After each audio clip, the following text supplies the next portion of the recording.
Estamos en 1948. Con el fin de la Segunda Guerra Mundial había terminado el pacto antifascista contra Hitler, esa especie de romance entre Estados Unidos y la Unión Soviética que permitió en América Latina el desarrollo de tendencias progresistas, partidos, sindicatos. Pero ahora Washington inauguraba la Guerra Fría con una campaña anticomunista continental, una de cuyas medidas fue convocar la 9ª Conferencia de Cancilleres a celebrarse en Bogotá en abril del 48, con el fin de crear, como en efecto se creó, la Organización de Estados Americanos, la OEA. En Cuba, viendo venir esto, un joven estudiante de Derecho llamado Fidel Castro aprovechó la presencia en La Habana de unos estudiantes argentinos y les propuso pedirle a Perón el dinero necesario para convocar un congreso de estudiantes latinoamericanos en Bogotá y denunciar la conferencia panamericana. Ese congreso también protestaría contra la ocupación británica de las Malvinas. Perón aceptó, aportó el dinero y el congreso estudiantil fue convocado. Mientras tanto, en Colombia, Jorge Eliezer Gaitán es el gran líder del pueblo y el futuro candidato ganador a la presidencia de la República. Yo no soy yo personalmente, yo soy un pueblo que me sigue, porque se sigue a sí mismo cuando me sigue a mí, pero he interpretado.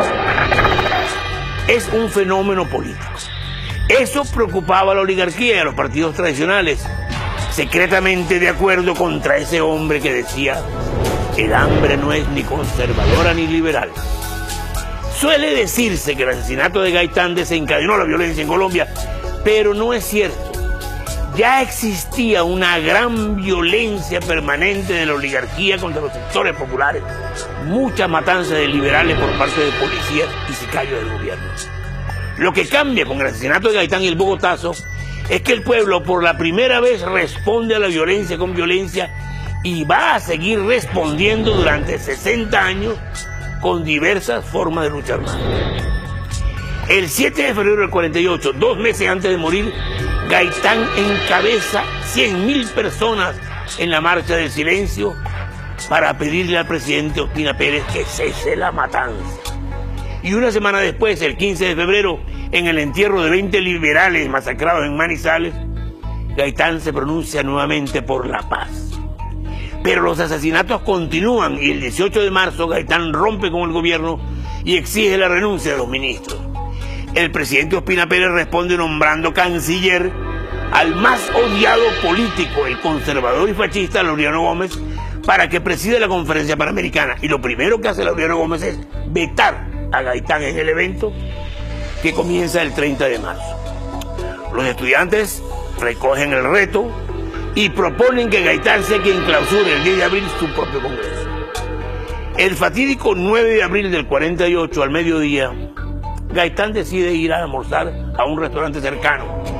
Esa tarde tenía en agenda reunirse con Rómulo Betancourt, el político de Venezuela, y con Fidel Castro, el estudiante cubano. Gaitán baja de su oficina acompañado de 4 personas, entre ellas Plinio Mendoza Neira, padre del periodista Plinio Puleyo Mendoza, quien al salir del ascensor toma del brazo a Gaitán y se adelanta con él con el pretexto de que tiene que decirle algo. Ya en la calle lo suelta, aparece el asesino con un revólver, Gaitán gira para huir, pero el asesino le pega 3 balazos, 2 en la espalda y 1 en el cuello. Gaitán cae herido mortalmente y el asesino, un tal Juan Roa Sierra, retrocede apuntando con el arma para que no lo sigan. Sin embargo, unos metros más allá se deja desarmar mansamente por el detective Pedro Emilio Potes, quien se lo entrega a 2 policías para que se lo lleven detenido y extrañamente desaparece. Juan Roa Sierra era un esquizofrénico de tendencias fascistas que se creía la reencarnación del general Santander. El día anterior al asesinato, Roa Sierra, que era un pobre, había exhibido una gran suma de dinero con la cual, entre otras cosas, compró el arma homicida.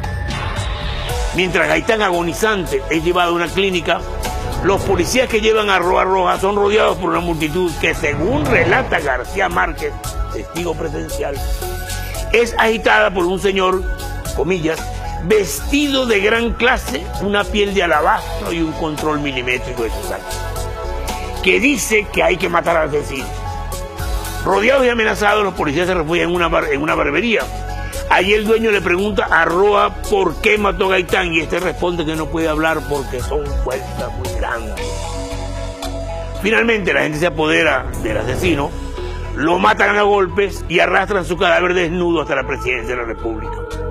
Al misterioso señor elegante, cuenta García Márquez, comillas, lo recogieron en un automóvil demasiado nuevo, tan pronto como se llevaron el cadáver del asesino. Atención, atención, hoy 9 de abril de 1948. En estos momentos acaba de ser pedido el doctor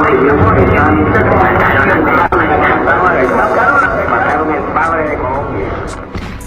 Corre la voz. Mataron a Gaitán, mataron a Gaitán. Comienzan los saqueos e incendios en Bogotá que se fueron esparciendo a varias ciudades colombianas.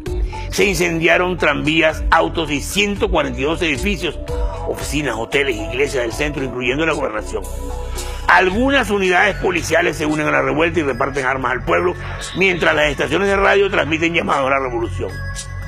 Para quitarle carácter político, la iglesia recomienda al gobierno soltar a los presos comunes para que saqueen. El ejército dispara contra el pueblo y el resultado final del Bogotazo es de 3.000 muertos. La justicia colombiana se cubrió de ridículo cuando sentenció en 1978 que Juan Roa Sierra era un esquizofrénico que actuó por motivos personales y solo. Muy por el contrario, la muerte de Gaitán es el resultado de una acción encubierta, la famosa Operación Pantomima, ejecutada por la Embajada de Estados Unidos y la Policía Colombiana con colaboración de la oligarquía. Así lo confesó en Cuba muchos años después el agente de la CIA John Meples Espíritu, que en el 48 estaba en Bogotá haciéndose pasar por estudiante italiano bajo el nombre de Giorgio Rico. Ahora bien, mientras los documentos sobre las acciones de Estados Unidos en el derrocamiento de Arbenz en Guatemala en el 54, por ejemplo, o en el de Salvador Allende en Chile en el 73, han sido todos desclasificados, los documentos sobre el asesinato de Gaitán seguían siendo secretos en el 2001, cuando el FBI y la CIA son llevados a juicio para que los desclasifiquen. El FBI recordó entonces que había destruido documentos claves y entregó otros sin importancia, mientras que la CIA se negó y se sigue negando hasta hoy a desclasificar los documentos que tienen por razones de seguridad nacional. Y los papeles que quedaron en Colombia fueron finalmente destruidos. ¿Por orden de quién? Por orden de Álvaro Uribe Vélez. Sabemos por qué mataron a Gaitán. Sabemos quién lo mató y quién se lo señaló al asesino. Lo que queda por saber es cuál fue la participación de los Estados Unidos en el crimen.